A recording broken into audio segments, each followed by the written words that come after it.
scary skeletons and shivers down your spine. Shrieking skulls will shock your souls. Hey guys, it's Nickfamus here, and I'm sorry for not making this video earlier, as this comic did come out on Sunday. Today is Tuesday as I'm recording this, and I hadn't made a video because I just been feeling like shit these last few days, like sick. I don't know, I just felt sick and I haven't gotten to it. But I just want to thank you guys a lot, like so much. I just reached 500 subscribers, and I am so happy because I started this channel in October, and it hasn't even been a full 3 months yet.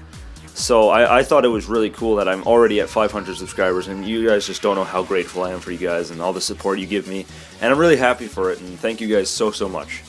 And yes, there will be spoilers in this video, so if you haven't already read the comic, then go read it now.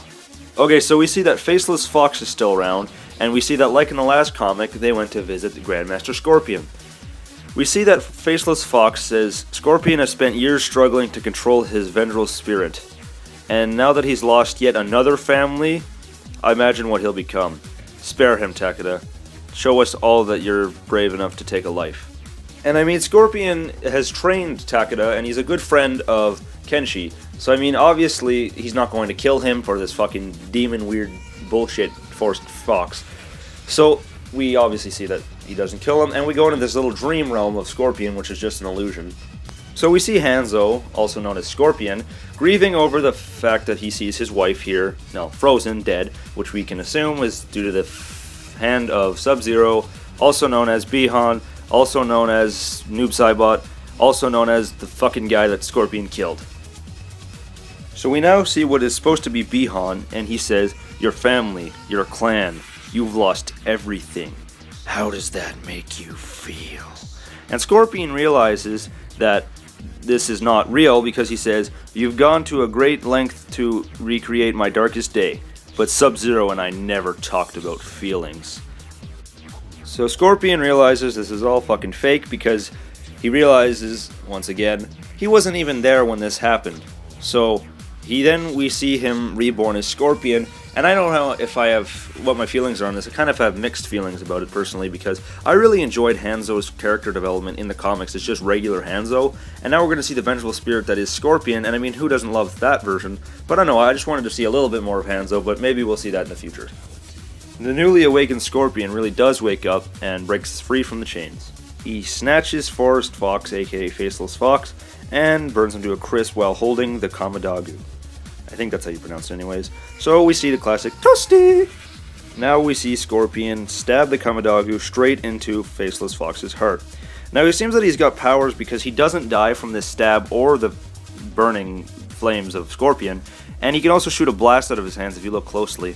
It's weird to think what these Kamidogus do, and it's cool, the whole concept to it is cool, and I can't wait to see more, as we know now that there is a Kamidogu for each realm, as I will explain later on in this video. Like I said, he survives, and we see Takeda go Kratos style on Forest Fox and cut him straight in half from behind. Instead of rebuilding the clan, Scorpion and Takeda take off to find Raiden, so that they will rebuild later, Scorpion states, but as for now, they are not going to do so. We also know that Scorpion isn't there to make tea, as he says, "And I'll show you how to make a god beg for mercy." Meaning that he's fucking pissed at Raiden, and that he's gonna give him hell. Now, I can't wait to see that fight happen in, I think it's issue 4, correct me if I'm wrong, but I can't wait to see Raiden versus Scorpion, that'll be sweet. We get to see Fujin again, which is awesome, I love Fujin, he's so badass. I really hope he makes it into Mortal Kombat X. Raiden states that his vision is clouded, and that the Kamidogu of Order has enhanced his vision before, so he cuts himself slightly to give a few blood drops to the Kamidogu so he can get a little bit more information of what the hell's going on, and basically he's only doing this to figure out who this demon that took over Forest Fox is.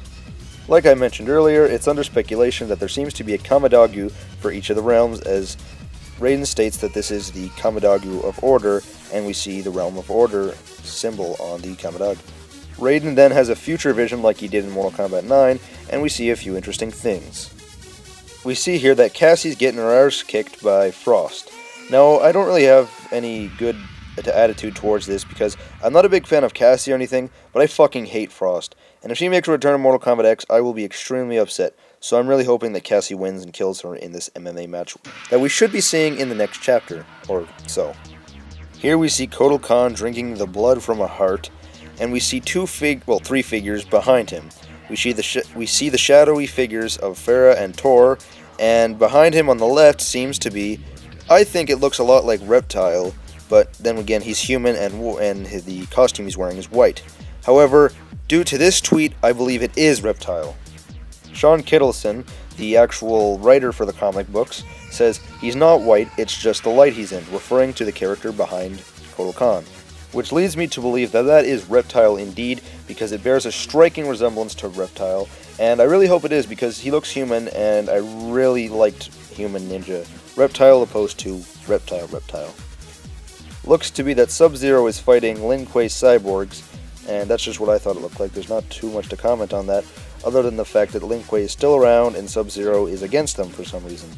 Well, I mean, not some reason. I guess he doesn't want to be a cyborg. Yeah. On the left we see Kano stabbing a Shokan in the hand for God knows what reason. And then on the right we see something that really made me upset is Jax seems to be alive again, and it looks like maybe a daughter or at least a relative is punching a punching bag with him, and he seems to be training her, which kind of makes me sort of happy because that is kind of hinting the fact that we won't get Jax as playable, but maybe a relative. Like Edwin said, we're getting relatives, and to be honest, I really hope they make the relative a lot different than Jax, because I flippin' hate Jax so much, and if he's in Mortal Kombat X, I will be, again, upset, just like with Frost and Sindel and Chameleon, and I chose another few, but yeah. Here we see Raiko and Melina seeming to be in a pair-up, which is really confusing to me because I don't see why, and I didn't even think they had any relation to each other. But I really hope we see Melina again, and if we see Raiko again, like, I don't really care because I'm indifferent to Raiko. I don't like or dislike him.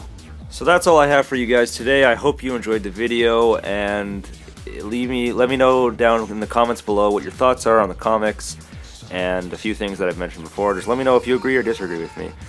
As always, this has been Nickfamous. See you later.